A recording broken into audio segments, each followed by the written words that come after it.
Happy birthday, Baba. Hey, birthday. Hello everyone. Good morning. Welcome to my new vlog. তো finally আজ হলো 12 তারিখ আর উৎসবের হলো বার্থডে। তো আজকের দিনটা ওর সাথে সাথে আমাদের জন্য কিন্তু একটা অনেক স্পেশাল ডে। তবে আজ স্পেশাল, কিন্তু যখন ও জন্মেছিল তখন কিন্তু মানে স্পেশাল তো ছিল যে জন্মেছে বলে, কিন্তু তার সাথে সাথে যেগুলো মানে পরিস্থিতি ছিল অনেকেই জানো। আর যারা নতুন করে ভিডিও দেখো তারা তো মানে অবশ্যই জানো না ওকে নিয়ে আর কি, মানে যেহেতু ওর সময়ের অনেকটা আগে আর কি ডেলিভারি হয়ে গেছিলো, যার জন্য না টানা প্রায় ওই আর কি 1.5 মাস মতো, মানে 45 ডেজ মতো আমরা না ওকে নিয়ে ওই হসপিটাল জার্নি কেটেছে। অনেক খারাপ পরিস্থিতি কেটেছে, তার মানে অনেক মানে মিক্স ফিলিং কী বলবো আর কি। তো যাই হোক, 2 বছরের আগের কথা, সেগুলো আর মনে পড়ে লাভ নেই, কিন্তু মনে তো পড়েই। ভীষণ খারাপ পরিস্থিতি কেটেছে। তো সবাই তোমরা ওকে আশীর্বাদ করো ওই জন্য সারাটা জীবন ভালোভাবে সুস্থভাবে থাকতে পারে, আর ভালো একটা মানুষ হতে পারে, সৎ মানুষ হতে পারে, সেটাই। তো আজ একদম দেখো বিছানার থেকে আমি ব্লগটা শুরু করেছি, কারণ আমি আজ ভীষণই খুশি। ওর বার্থডে বলে কথা। আর কাল কি হয়েছে, এটা দিয়েছি, কিন্তু আরও দুটো যে ছিল প্যাকিং করেছিলাম সেগুলো ওকে দিতেই ভুলে গেছি। তো চলো এখন ওকে এগুলো দেবো। গুড মর্নিং, গুড মর্নিং বাবা, গুড মর্নিং। চোখ বন্ধু বলো 1 2 ইয়া। এই যে এই যে বসো বসো বসো। এটা কি বাবা? Gift, gift. এই যে নাও আরেকটা গিফট। নাও নাও, সকাল সকাল মর্নিং সারপ্রাইজ। বল, দেখে ফেলেছো? বল না, খুলো, তুমি খুলো। খুলেছো? এটা কি বাবা? কি এটা? এগুলো এখন শিখতে লাগবে। আর এটাতে কি দেখো, খুলো। এটা খুলো, এটা খুলো, এটা খুলো, এটা খুলো। খুলে দাও তুমি একটু। এই যে এই যে লেখো তো, লেখো তুমি আগে, এটা দিয়ে লেখো।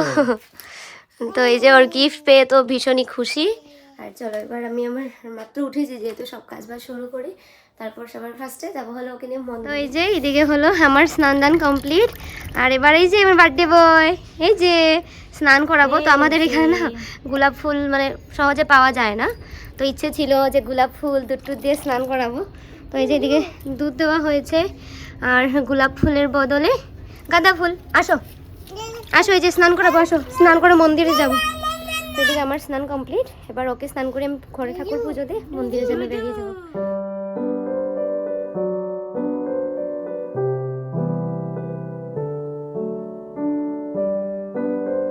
তো এই যে ফাইনালি এদিকে আমার ঘরের ঠাকুর পুজো দেওয়া হয়ে গেছে, আর আমি নিজেও রেডি হয়ে গেছি, মানে হচ্ছি। আর এদিকে দেখো তানিয়াও হলো ওকে রেডি করাচ্ছে, ফুটো টুটো দিচ্ছে। আর এবার আমি হলো ওকে গয়না পরাবো, জানি না পরবে কিনা, না কিচ্ছু পরতেই চায় না। তো এখানে একটা ছোট্ট আংটি রয়েছে, আর এখানে চেন রয়েছে, আর চুড়ি টুড়ি কিছু পরে না, তার জন্য পরাবো না। এগুলোও জানি না রাখবে কিনা, না চলো দেখি। ভালো লাগে আর কি বার্থডে টার্থডে কিছু একটা হলে পরলে, এমনিতে পড়তেই চায় না। তো এই যে আমরা বেরিয়ে পড়েছি। বাবা এদিকে তাকাও, হাই কো, হাই। হ্যাঁ, তো চলো আমরা বেরিয়ে পড়েছি, ফাইনালি যাই মন্দিরে পুজো করে আসি। আর আজ প্রচুর কাজ রয়েছে ঘরে এসে, মানে কি হবে জানি না, মানে ভেবে রেখেছিলাম কিছু রান্না টান্না করবো আর কি ওর জন্য, দেখা যাক। তো এই যে ঠাকুরের জন্য এখান থেকে লাড্ডু পেড়া মানে মিষ্টি আর কি নিয়ে যাচ্ছি। তো এই যে আমরা চলে এসেছি লঙ্কেশ্বরী মন্দিরে।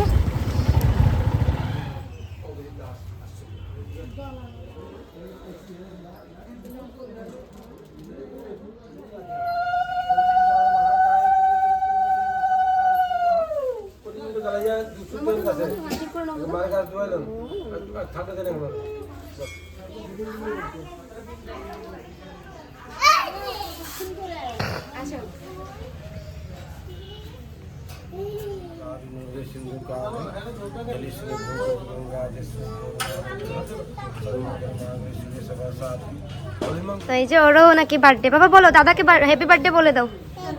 বার্থডে। আমাদের পুজো শেষ, এবার বেরোবো, চলো টাটা দিয়ে দাও, টাটা। এদিকে আমরা না চলে এসেছি মন্দির থেকে, আর এবার আসার সময় নিয়ে এসেছিলাম এই যে পরোটা। তো পরোটাটা খেয়ে দিয়ে তারপর রান্নাবাড়া করবো। আর হাজব্যান্ড খেয়ে চলে গেছে বাজারে একটু মাছটা আনার জন্য।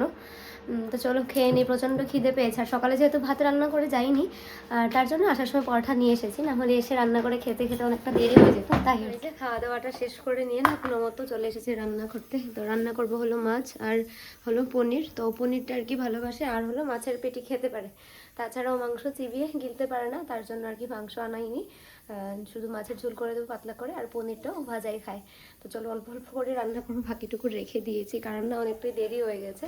আর যেহেতু আবার সন্ধ্যাবেলা উপাসনা আছে, তাই এদিকে তাড়াতাড়ি এগুলো রান্না শেষ করে আবার পায়েসও বানাবো। তাই ফাইনালি রান্না শেষ। দেখো একদমই সিম্পল করে দিয়েছি, যেহেতু ও মানে বললামই মাংস খেতে পারে না, চিবি এখনো শিখেনি, পনির ভালোবাসে আর পেটির মাছ আর বেগুন ভাজা খুবই ভালোবাসে আর আলু ভাজা, তাই সিম্পল করে দিয়েছি কারণ বাচ্চা মানুষ খেতে পারবে না, এমনি সাজিয়ে লাভ নেই। তো চলো খাইয়ে নিই। কি খাওয়াবো, উঠে চলে যাচ্ছে। মানে সব থেকে মানে আকর্ষণ হলো ওর এটার দিকে, জুসটার জন্য ভুল করেছি না, একসাথে দিয়ে লাস্টে দিলে ঠিক হতো। তো সবসময় এমনটাই আর কি, অল্প করে আর কি একটা তরকারি দিয়েই খাওয়াই। এখন জানি না এগুলো খাবে কিনা, না এটাই খেয়ে নিচ্ছে। আসো বসো। খাওয়া কিচ্ছুই না, ক্লিয়ার মানে সম্পূর্ণ খাইনি। মাছও রয়েছে, এটাও এক কামড় খেয়ে রেখে দিয়েছে। মানে এটা দিয়ে ভুল করেছি, এটা খেয়ে না ওর আর একদম মানে খিদেটাই শেষ হয়ে গেছে। ভাত মানে যতটুকু নিয়েছি অর্ধেকটাও খাইনি। তো মানে সেলিব্রেশন কম, মানে ভেজাল বেশি আর কি, খাম বাড়িয়েছি। এবার এগুলোকে রেখে দেবো। ওর বাবা নিয়ে গেছে ওকে ঘুম পাতাতে, মানে খাওয়া দাওয়া কিচ্ছু করেনি তেমনভাবে, খারাপ লাগছে ভীষণ। আর মানে এই জুসটা দিয়ে দিয়েছি না, এটা খেয়ে আর কি ওর খিদাটা মরে গেছে হয়তো বা, তার জন্য আর কি একদমই খাইনি। আর হলো এদিকে দেখো পায়েস বানানো হচ্ছে, এটা মানে সন্ধ্যার বেলার জন্য, যখন কেক কাটা হবে তখন আর কি অল্প পায়েস খাওয়াবো, তাই। আর এই যে মাসি বানাচ্ছে পায়েসটা। তো এই যে কোনো মতো না তাড়াতাড়ি করে খাওয়া শেষ করেছি, মানে খাওয়া শেষ করতে করতে আমার ওই প্রায় মানে বিকেল মানে সন্ধ্যায় আর কি, কী যে বলবো, এইটুকু করতে করতে মানে আমার মানে এতটাই দেরি হয়ে গেছে। আরও যদি বেশি কিছু আয়োজন করতাম তাহলে তো আর কথাই ছিল না। তো যাই হোক, এবার ড্রেসটা চেঞ্জ করে দেখো সন্ধ্যাবাতি দিয়ে নিয়েছি। আর ওইদিকে উপাসনার জন্য সব রেডি হয়ে গেছে, উপাসনার জন্য আর কি সমস্তটাই মানে দিদা করে দিয়েছে রেডি। আমি এবার নিয়ে টুকটাক এখান থেকে নিয়ে নিয়ে ওখানে রাখছি, এগুলোই আর কি। তো রেডি রেডি হবো, শাড়ি পরবো, তারপর আর কি 6টা থেকে আমাদের উপাসনা শুরু হবে, 6টা থেকে টাইম। তারপর যাদেরকে বলেছি উপাসনার জন্য ওরা আসবে। আর এদিকে এই যে উত্তপকেও ঘুম পাতিয়েছিলাম, কিন্তু আর কি এখন উঠে পড়েছে। তো যাই হোক চলো রেডি রেডি হয়ে নিয়ে আসতে। যে এইদিকে শাড়ি টাড়ি পরে আর উত্তপকেও অল্প ড্রেস ট্রেস পরিয়ে না আমরা রেডি হয়েছি, ওই রুমে যাই, চলো গিয়ে তোমাদেরকে দেখাই উপাসনার জায়গাটা। এই যে এইদিকে দেখো উপাসনার জন্য মানে রেডি করা হয়েছে ঠাকুরকে, আর এখানে যারা আসবে বসা হবে আর কি। পাবনের শুভ জন্ম পৌষ মাসে আমাদের নাতি শ্রী উদ্ধব চৌধুরীর জন্মদিন উপলক্ষে আমরা উজ্জ্বল চৌধুরী বাসগৃহে সমবেত উপাসনায় গুরু ভ্রাতা এবং গুরু ভগ্নীবৃন্দ সকলে উপবিষ্ট হইয়াছি। আমরা শ্রী পরমেশ্বরের নিকট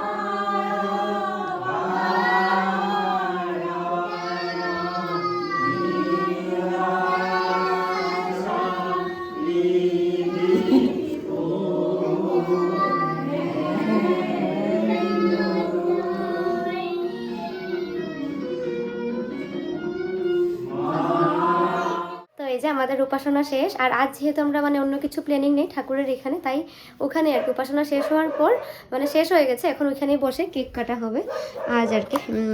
সিম্পলভাবে একটা কেক আনিয়েছি, মানে আরেকদিন সেলিব্রেশন হওয়ার বাকি আছে ওর বার্থডে, তো আজ কিসের জন্য করিনি বলবো সবটাই, দাঁড়াও এটা রেডি করে নিই আগে।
এই যে হলো আমাদের উপাসনার প্রসাদ।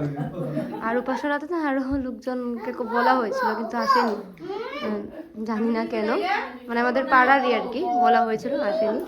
তো আমরাই রয়েছি। এই যে ফাইনালি আমাদের উপাসনা, কেক কাটিং সবটাই শেষ। আর তোমরা হয়তো ভাবছো যে কেমনভাবে এটা সেলিব্রেশন করলাম।